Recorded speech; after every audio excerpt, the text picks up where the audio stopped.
Richard Brookhiser, when we talk about the Founding Fathers, what's the era we're talking about? What are the events we're talking about? We're talking about the American Revolution and the writing of the Constitution. And those are the two key events, and everybody who played a major role in those events can claim to be a founding father.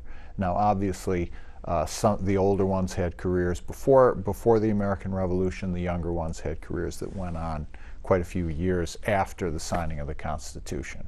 But that's what we're talking about. Who were some of the older ones? Who were some of the younger ones? Benjamin Franklin, the oldest. He's born in 1706. He knows Cotton Mather. You know, that's how old he is. And he dies in 1790. And he is he signs both the Declaration of Independence and the Constitution. The last to die is James Madison. He's born in 1751, and then he dies in 1836, 85 years old. So he has seen the fight over Missouri being admitted to the Union. He sees the nullification crisis, but he's the last one. Well, Aaron Burr dies after he does, but that's sort of the other side, the dark side. In 2006, you wrote What Would the Founders Do, WWFD, and in that book, you write, the founders invite our questions now because they invited discussion when they lived. They were argumentative, expansive know-it-alls, hanging their ideas out to dry in public speeches and in journalism. Well, that's right. They set up a republic, and they're very proud. They're very proud of doing that, and this is unique, virtually unique in the world. There were Swiss cantons. Holland had been a kind of a republic, although that was going down the tubes at the same time. So this is a unique form of government being created. And compared to all its competitors, monarchies and whatnot, it is open. I mean, it is based on popular rule. And yes, of course, the franchise is restricted in a lot of ways, but still there is a franchise. So voters, the electorate, has to be appealed to. It has to be brought along. It has to be instructed. And they do this constantly. And a lot of them are journalists. They write for the newspapers. Some of them are professional journalists. Alexander Hamilton founds a newspaper that's still going on. It's the New York Post. He founded it. He was the first publisher. Benjamin Franklin, of course, was the great American publisher. Sam Adams was a publisher. It's hard to think of founders who didn't write journalism. George Washington didn't. But that is very rare. Even someone like James Madison, who didn't particularly like it and wasn't great at it, he screwed himself up and wrote 29 Federalist Papers, which were op-ed pieces in newspapers. So these guys, these men, know that they have to put themselves out there for the American public, which is their constituency. Know-it-alls. Know-it-alls.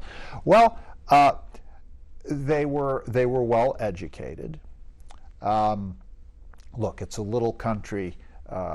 The colleges we have a handful of colleges. They're tiny. Harvard or King's College, which becomes Columbia, or Yale or Princeton, they've got a few dozen students, unlike the thousands that they have today. But most of these men were college graduates. Those who weren't made sure that they read all their lives. They felt that they had to be up on both the news of the day and the political theory of the day. They all knew their Montesquieu. Okay, if you listened to their debates, you would have thought that Montesquieu's first two names were the celebrated, because he's always called the celebrated Montesquieu. And they also knew their ancient history. They knew their English history, their recent English history, and they knew their ancient history, their history of the classical world, their history of Rome, their history of Greece. They didn't always admire what they read. I mean, Hamilton in the Federalist Papers, he says the history of the little Greek city-states is disgusting because they all, you know, they go through cycles of tyranny and chaos and whatnot, and that's what he hopes America can avoid. But that's a negative example. So you have to know the negative examples as well. Well, Richard Brookhiser, you also say, though, and tell me if I'm paraphrasing this wrong, that our founding fathers were less well-traveled, perhaps even less sophisticated than high school seniors today or veterans from Iraq and Afghanistan. Well, sure, it's harder to get around the world. And a crossing of the Atlantic Ocean takes, you know, 20 days if you're really lucky. It can take 80 days if you fall among, you know, icebergs and storms.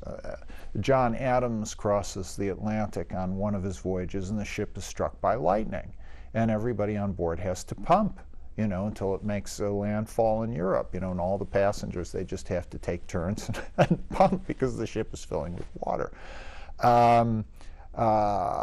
You know, so it is hard to get around. It's hard to get around the United States. I mean, to go from New York City to Albany, New York, if you took a horse, that would take you 3 days, you know, on your own horse or in a coach.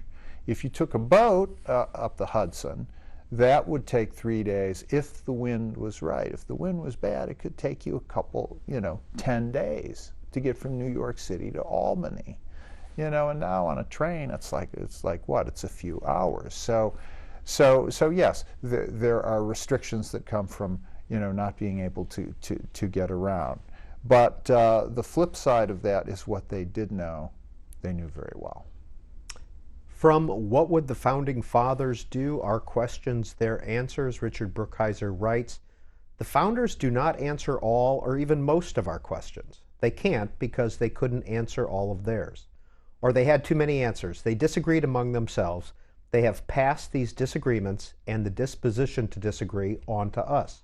Contention is as much a part of their legacy as their principles.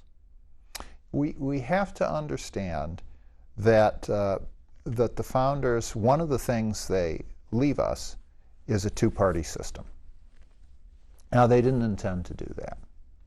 I think there was a notion coming out of the experience of ratifying the Constitution that we wouldn't be subject to partisanship of that kind. Everybody understood that there would be arguments and that there would be factions. And Madison in the Federalist Papers, he writes about factions. Now, he treats them almost like a doctor who's putting on rubber gloves to deal with germs in a lab. You know, he thinks factions are dangerous. They have to be controlled. The government has to be set up in such a way that no one faction can dominate all the others. But there's a feeling that we, you know, we the founders, we the people who are writing this document, we'll somehow be above all that. Well, you know, 2 years after the Constitution is up and running, they have a two-party system. They themselves have set one up. And the first one was the Republicans of Thomas Jefferson and James Madison versus the Federalists, Alexander Hamilton and John Adams. And they go at it. You know, one of the most common questions is, what would they say if they came back and saw now, you know, if they saw the Republican primary fight, or if they saw, you know, criticisms of Obama and all the rest of it? What would they say about all this yelling and mania? And I always say, they'd say, congratulations, you've calmed it all down. You're less crazy. You're less dishonest. It's less frantic. You've really cleaned this up. Because if you really want to read mania and insanity, you have to go back to the 1790s and the 1800s, right up through the War of 1812. And part of that is it's all new. It's brand new. And we understand that if you lose, you're going to have another chance in 2 years, or 4 years, or 6 years, or whatever the cycle is. And the laws said that in the 1790s. I mean, that's what the laws said. But, you know, laws are one thing, practice is another, experience is another. You have to have experience of those cycles before you really believe it. So, you know, when Hamilton and Jefferson are going at it in a partisan fashion, there's a real fear. I mean,